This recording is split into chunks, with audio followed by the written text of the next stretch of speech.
And today we got two great guests joining us. First up, we've got Bill Courtney. He's a 91 Ole Miss grad. He's also the subject of the Oscar-winning film, you may have heard it, Undefeated. But he's passionate about changing our nation for the better and recently launched an Army of Normal Folks podcast. It's both a movement and a podcast. And his latest guest on this show, Erin Smith. She's the founding executive director of CASA of North Mississippi. And man, you all, I was listening to the first episode, part one of Erin's show today, and you guys are up to some good. So welcome. Thank you very much. Bill, thank you for having me. Absolutely. Bill, I'm going to start with you because I appreciated how you mentioned, I think it was in your opening of an army of normal folks. You don't believe our country is going to be saved by people in suits and ties who drive nice cars and sort of all the things. So kind of explain that to us, and then what inspired you to launch an army of normal folks? Well, I don't have any problem with suits and ties, but I do have a problem with fancy people who use big words that nobody understands, that are talking heads on news shows whose power, money, and influence is predicated on them dividing us. I'm really tired of the same in our political class, and you know, there's neighborhoods that we all drive by that, you know, in every city in the country, Jackson, Mississippi, Memphis, every other city that, you know, when you drive by it, you think this is not where I want my car to break down. This is not where I want a flat tire. And as you pass by, you kind of look down that neighborhood road or over the viaduct and you think, you know, somebody ought to do something about that one day, as if the sentiment matters. And I don't think it does. And I suggest we kick that rearview mirror about 15 degrees to the left and think maybe I could do something about that one day. And so we're in a place where government is proving woefully inadequate in caring for the most disadvantaged among us. And the smart people on Fox and CNN aren't really doing much. And I just think it's going to take just you and me and normal folks, just an army of normal folks, seeing a place of need in their communities and filling it. And I genuinely think if there were masses, thousands of people who join in community as an army of normal folk around the idea of serving the most disadvantaged among us, we could fix a lot of what ails us in this country. And so your show, your podcast, An Army of Normal Folks, that's pretty much what you're doing. You're sharing the stories of normal folks like Erin who are out there doing good stuff. Were you afraid in the beginning, Bill, that you wouldn't find enough people, or how do you find your guests for your show? Well, I'm the host. The show is distributed by iHeart, and it's produced by Alex Cortez, who's with Iron Light Labs out of Chicago. And, you know, I don't find them, but I will tell you and answer your question. There are thousands of Americans that do amazing things every day, but we don't hear about them. We hear about the dysfunction. We hear about the division. We hear about what divides us politically, race, religion. And frankly, I think our social media, our national media, and our politics is incented to keep us divided because of the power and the finances they gain as a result of that division.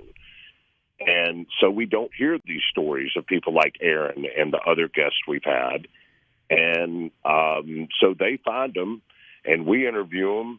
And what I've been surprised about is how many people there are, how many unbelievable stories, and how many different sets of skills are being used. I mean, Erin works with foster children. The very first guest is a police officer who has changed community policing. Our second guest was a bulimic woman dealing with addiction in her home who started a running club for the homeless, for goodness sakes, and in doing so has found 3,500 homeless people find permanent employment and jobs. The third person is a guy who was in jail for 26 years of his life, and he now has the most successful reentry program in the United States in Las Vegas for former offenders.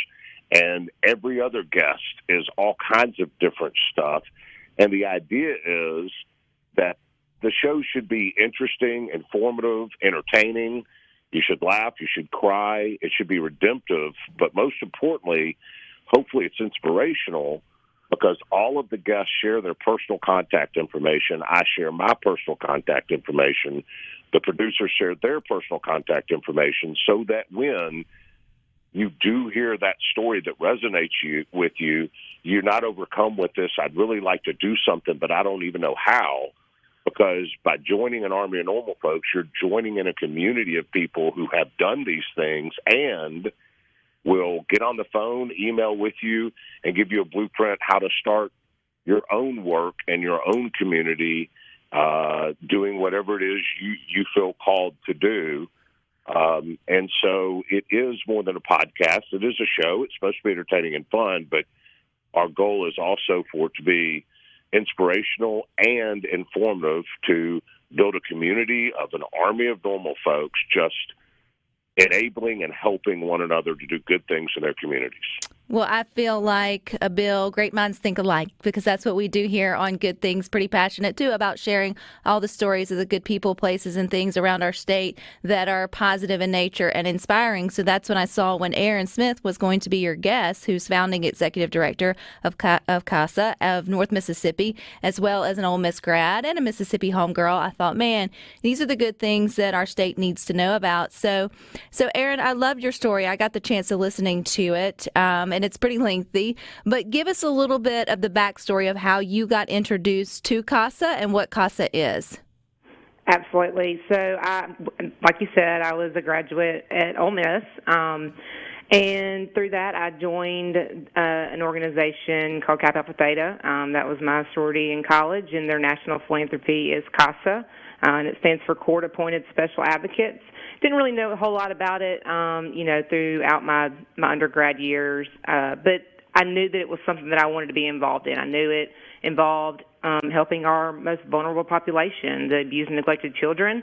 And so when I got out of college, I said, let me look into this a little bit. And I was 25 at the time, and I was like, I want to start a program. And I looked at the requirements and said, no, I don't think I do.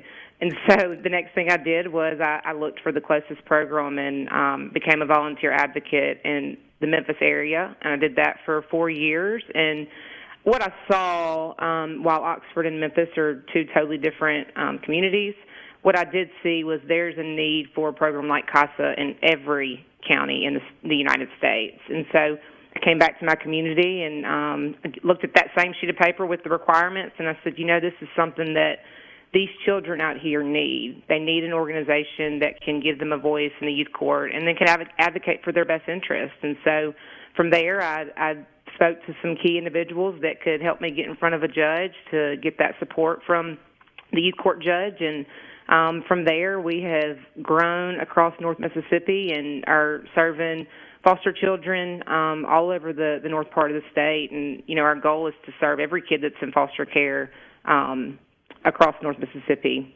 So that's my short version of my journey that brought me to what I get to do every day. That there's not a job to me anymore. It's more of a passion. It's a passion, and it's definitely doing good things and good work here in Mississippi for, children that otherwise just may not have that sort of guardian angel when they need it most. Mm-hmm. We've talked a lot here on Good Things about, the programs out there that are protecting children and working sort of on their behalf. And what I keep learning is there is enough for as many organizations who can come in and sort of coordinate efforts and also, be there to be a hub and sort of resources. And so it excites me anytime I hear of more expanding, particularly in the north, where obviously there wasn't enough. I know right now you're at 100% of the foster care students there in Oxford. You've expanded to Tupelo, and you've got so much more to your story. So I hope, Bill and Erin, you'll stick with us because we got more for you coming up next. Radio station.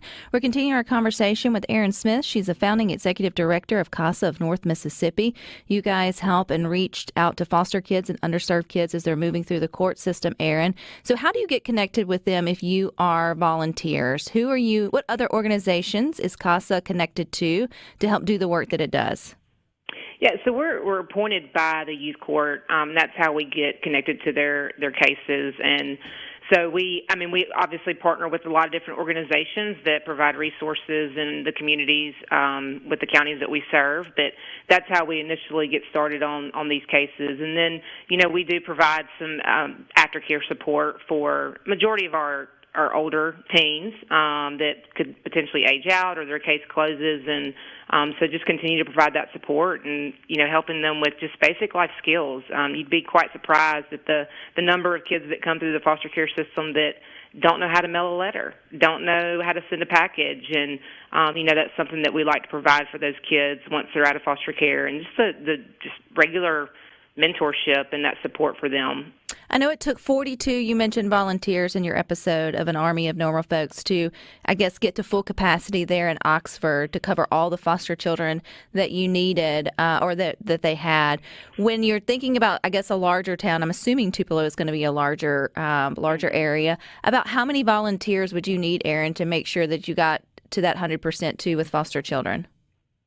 Yeah, it's hard to say how many exact volunteers we would need. Lee County currently has about right at 200 children in foster care, and maybe a little bit less. But, depending on how big the sibling group is, there could be 5 kids in a sibling group. There could be just a single child home.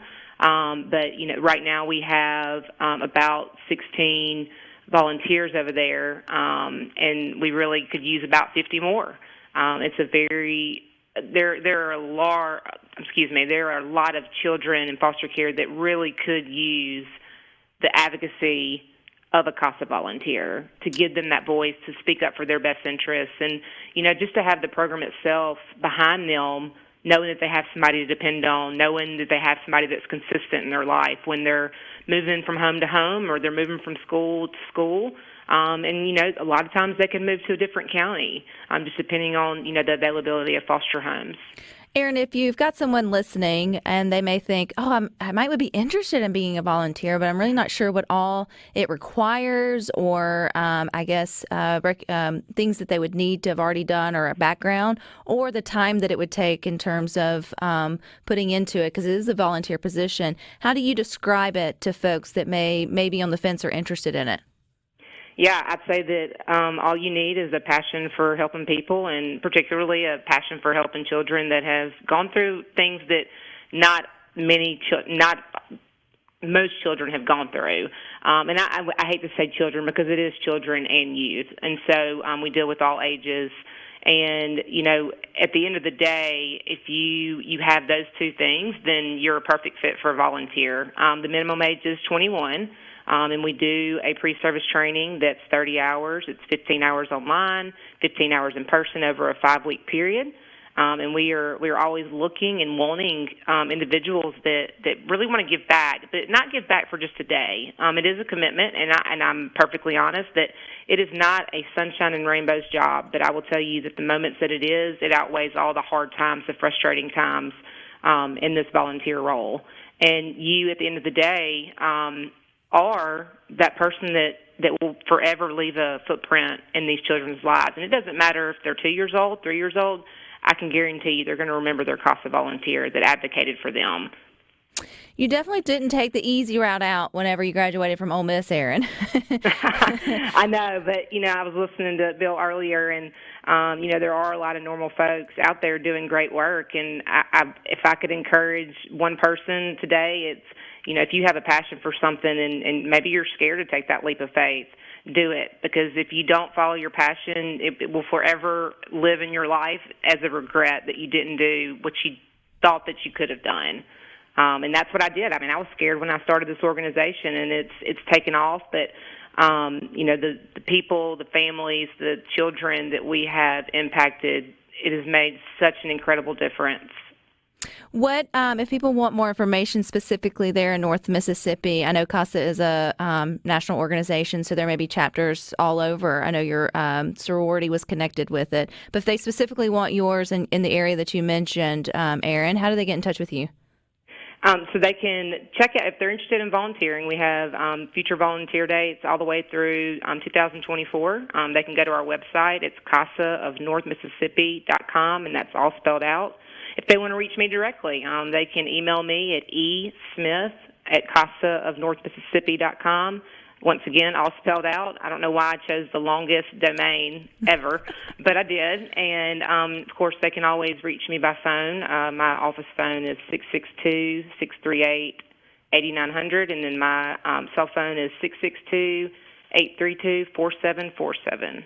Now, Bill, like one thing that you and I think Erin have in common, looking back to your Oscar-winning film, Undefeated, was both just feel this urge to be mentors to maybe kids who didn't need it. And I think that's something all normal folks can do, is to recognize the children that's in their surroundings, whether it's specifically their own children, but then also their children's friends, or maybe that child at school, or maybe that child in their church group. How important is mentorship to being part of the army of normal folk? You're talking to a guy whose dad left home when he was 4 and I had no relationship with, and whose mom was married and divorced 5 times.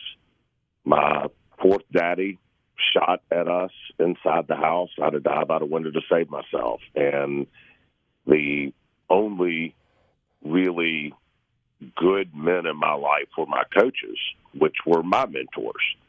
So you're talking to a guy who has now been married for 32 years, has 4 beautiful children, a business, and all this other stuff I've got going on. And I would tell you, I don't know where I'd ended up if it wasn't for those men who volunteered and coached me as a young man and mentored me and filled a massive void that I had in my life for positive male role models.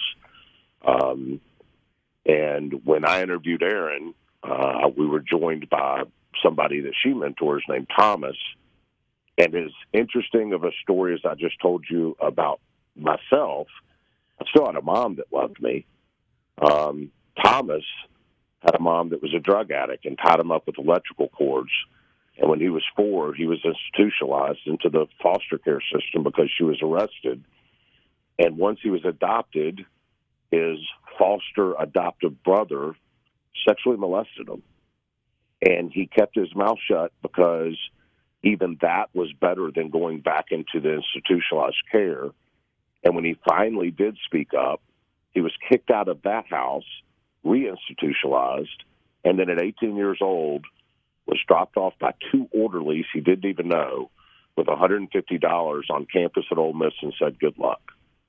The kid never experienced true love, true mentoring until he met Erin. And the guy made a 34, 35 on his ACT on the reading or English part of it, despite all this trauma and dysfunction that he came up with and abuse. And so I feel like foster care is foster kid is such a word that we all use in American culture, and we know what it is, but because we say it, we become desensitized to what it actually is. And so many of these kids are traumatized and abused and have no one, no father, no mother, nobody, just an institution whose job it is to basically get them through a system, not care for them and love them.